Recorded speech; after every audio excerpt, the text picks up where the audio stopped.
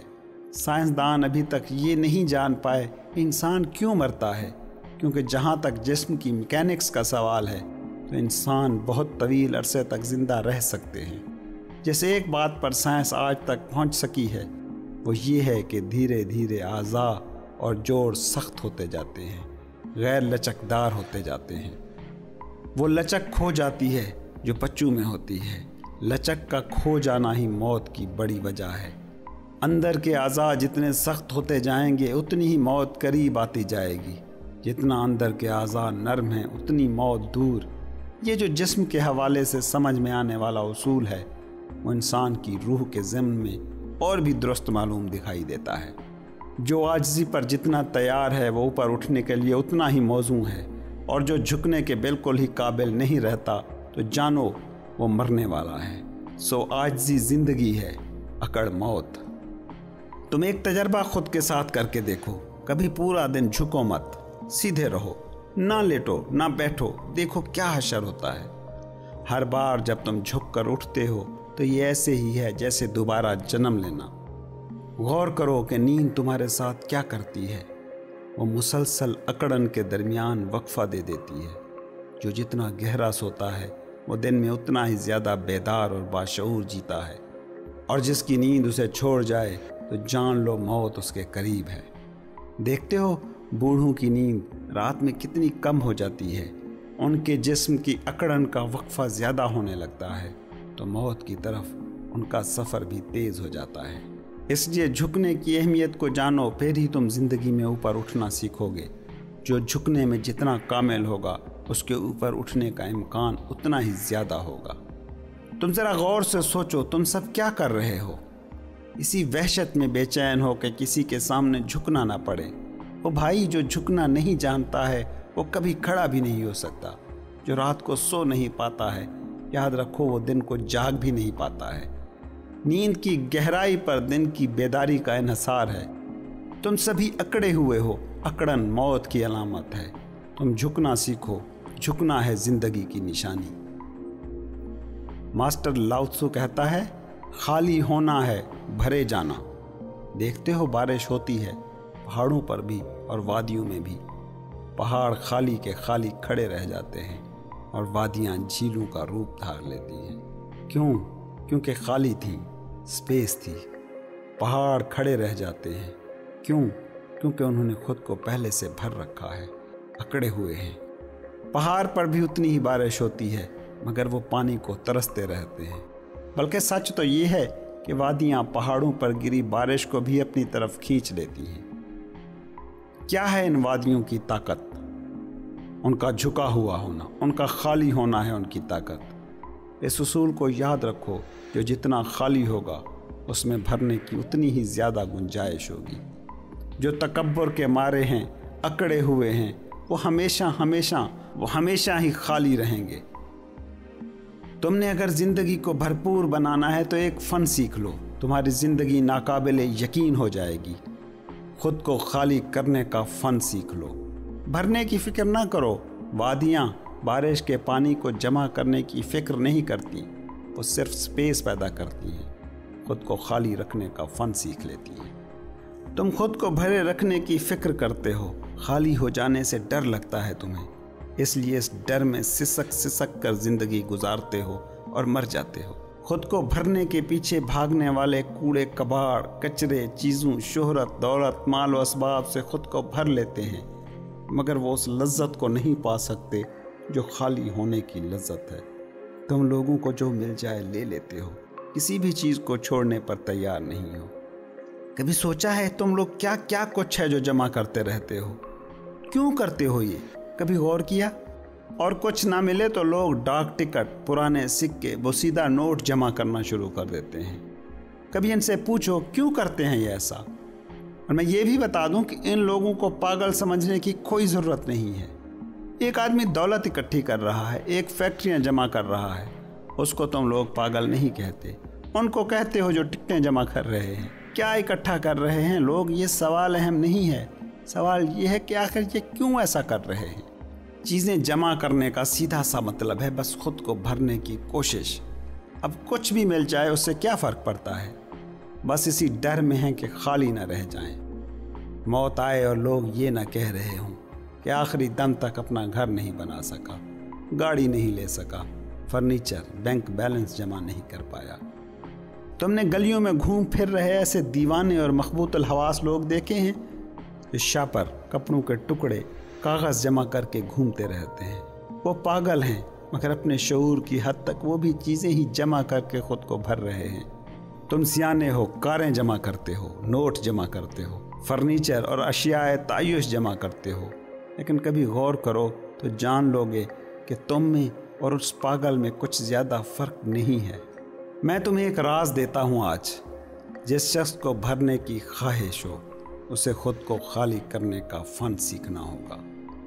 مجھے تو بعض اوقات بڑی حیرت ہوتی ہے جب لوگوں سے سنتا ہوں کہ وہ خدا کی جستجو میں ہیں۔